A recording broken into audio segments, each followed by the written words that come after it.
തിരുവനന്തപുരം കിളിമാനൂരിൽ ഭാര്യയും മക്കളും മരുമക്കളും ചേർന്ന് വയോധികനെ ശാരീരികമായി പീഡിപ്പിക്കുകയും മനോരോഗിയാക്കാൻ ശ്രമിക്കുകയും ചെയ്തതായി പരാതി. നഗരൂർ കല്ലിങ്കൽ സ്വദേശി 81 വയസ്സുള്ള രവീന്ദ്രനെയാണ് ബാങ്ക് നിക്ഷേപം കൈക്കലാക്കാൻ മർദ്ദിച്ചത്. ഇത് സംബന്ധിച്ച് ഉന്നത അധികാരികൾക്ക് രവീന്ദ്രന് പരാതി നൽകിയിട്ടുണ്ട്. പരാതി നൽകി മാസങ്ങൾ കഴിഞ്ഞിട്ടും യാതൊരു നടപടിയും ഉണ്ടായില്ലെന്നും ആക്ഷേപമുണ്ട്. എൻ്റെ അക്കൗണ്ട് പൈസ തട്ടിയെടുക്കുന്നതിന് വേണ്ടി എൻ്റെ ഭാര്യയും മക്കളും മരുമക്കളും കൂടി എന്നെ മനോരോഗ ആശുപത്രിയിൽ കൊണ്ടുപോയി കൃത്രിമ സർട്ടിഫിക്കറ്റ് സമ്പാദിച്ച് കോടതിയിൽ കൊടുത്ത് എൻ്റെ അക്കൗണ്ട് സ്റ്റേ ചെയ്തു. കോടതി എന്നെ വിളിപ്പിച്ചു. എനിക്ക് രോഗമില്ലെന്ന് കണ്ടതിനാൽ അവരെ കേസ് തള്ളി. എന്നെ ഉപദ്രവിച്ചവർക്കെതിരെ അധികാരികൾ നടപടിയെടുക്കണമെന്ന് ഞാൻ ആവശ്യപ്പെടുന്നു.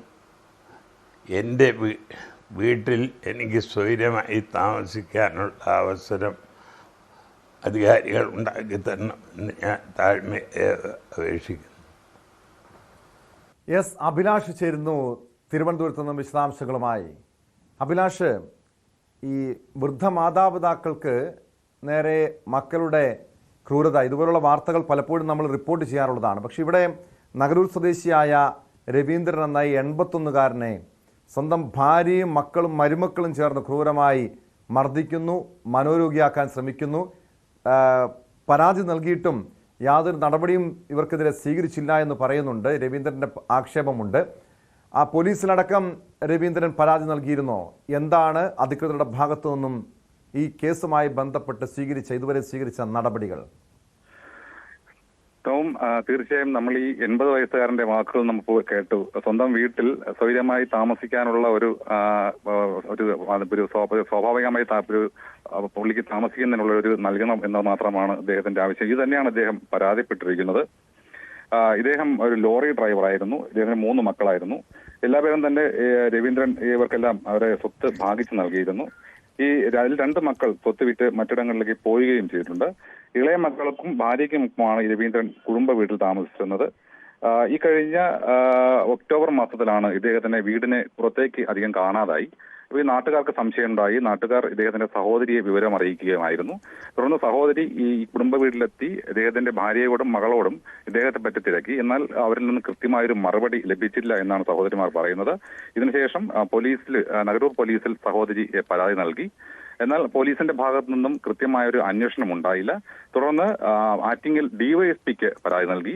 ഡിവൈഎസ്പി നടത്തിയ അന്വേഷണത്തിലാണ് ഈ രവീന്ദ്രനെ കല്ലമ്പലത്തുള്ള ഒരു മാനസിക ആരോഗ്യ കേന്ദ്രത്തിൽ പ്രവേശിപ്പിച്ച് അവിടെ ചികിത്സയിലിരിക്കുകയാണ് എന്നുള്ള വിവരം സഹോദരിക്ക് ലഭിക്കുന്നത്. ഇങ്ങനെ ബന്ധുക്കൾ ഈ ആശുപത്രിയിലെത്തി. ഈ സമയം മാനസിക രോഗത്തിനുള്ള ചികിത്സയിലായിരുന്നു ഇദ്ദേഹം. ചികിത്സയുടെ കാഠിന്യം കൊണ്ട് തന്നെ ഇദ്ദേഹം വളരെ അവശനുമായിരുന്നു. എന്നാൽ അപ്പോഴും തനിക്ക് മാനസിക രോഗമില്ല, അത്തരത്തിൽ ഒരു അസുഖവും ഇല്ല എന്നുള്ള കാര്യം ബന്ധുക്കളോടും ആശുപത്രി അധികൃതരോടും രവീന്ദ്രൻ എന്ന 81-കാരൻ പറയുന്നുണ്ടായിരുന്നു.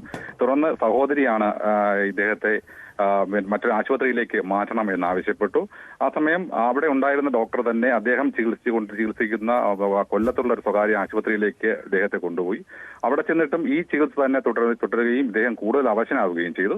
അതിനുശേഷം ബന്ധുക്കൾ ഇടപെട്ട് ഇദ്ദേഹത്തെ പാരിപ്പള്ളി മെഡിക്കൽ കോളേജ് ആശുപത്രിയിലേക്ക് എത്തിച്ചു.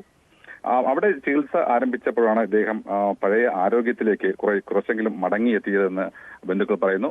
ഈ സമയമാണ് ഇദ്ദേഹത്തിന്റെ ഭാര്യ രവീന്ദ്രൻ എന്നയാൾ തന്റെ ഭർത്താവ് മാനസിക രോഗിയാണെന്നും അതിന് ചികിത്സയിലാണെന്നും കാട്ടി ആറ്റിങ്ങൽ മുൻസിഫ് കോടതിയിൽ ഒരു ഹർജി നൽകി.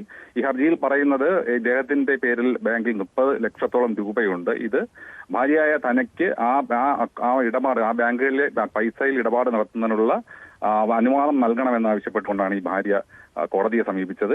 ഇതിന്റെ അടിസ്ഥാനത്തിൽ കോടതി ഇദ്ദേഹത്തെ നേരിട്ട് കോടതിയിലേക്ക് വിളിപ്പിച്ചു വരുത്തി.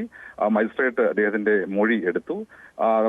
ഇദ്ദേഹത്തിന്റെ മാനസിക നിലയ്ക്ക് തകരാറില്ല എന്ന് കോടതിക്ക് നേരിട്ട് ബോധ്യമായതുകൊണ്ടാവാം ഈ ഹർജി തള്ളുകയും ചെയ്തു. ഇത് കഴിഞ്ഞ 2 ആഴ്ച മുമ്പായിരുന്നു ഈ ഹർജി തള്ളിയത്.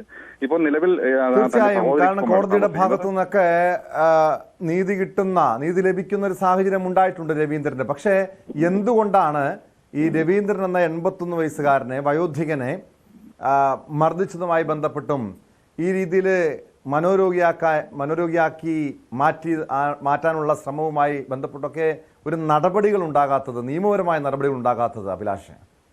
തീർച്ചയായും അത് തന്നെയാണ് ഇപ്പോഴും സംശയത്തിന്റെ നിഴലിലുള്ളത്. കാരണം ആദ്യം ഇദ്ദേഹത്തെ കാണുന്നില്ല എന്ന് കാട്ടി സഹോദരി നഗരൂർ പോലീസിൽ പരാതി നൽകി ദിവസങ്ങൾ കാത്തിരുന്നെങ്കിലും പോലീസിന്റെ ഭാഗത്തു നിന്ന് യാതൊരു രീതിയിലുള്ള അന്വേഷണവും ഉണ്ടായില്ല എന്ന് സഹോദരി തന്നെ പറയുന്നുണ്ട്.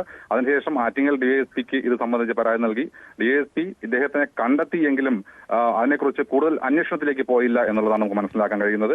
ഈ ചികിത്സയ്ക്ക് ശേഷമാണ് ഇദ്ദേഹം മുഖ്യമന്ത്രിക്കും മനുഷ്യാവകാശ കമ്മീഷനും ഉന്നത പോലീസ് ഉദ്യോഗസ്ഥർക്കും ഉൾപ്പെടെ എല്ലാവർക്കും പരാതി നൽകിയിരിക്കുന്നത്.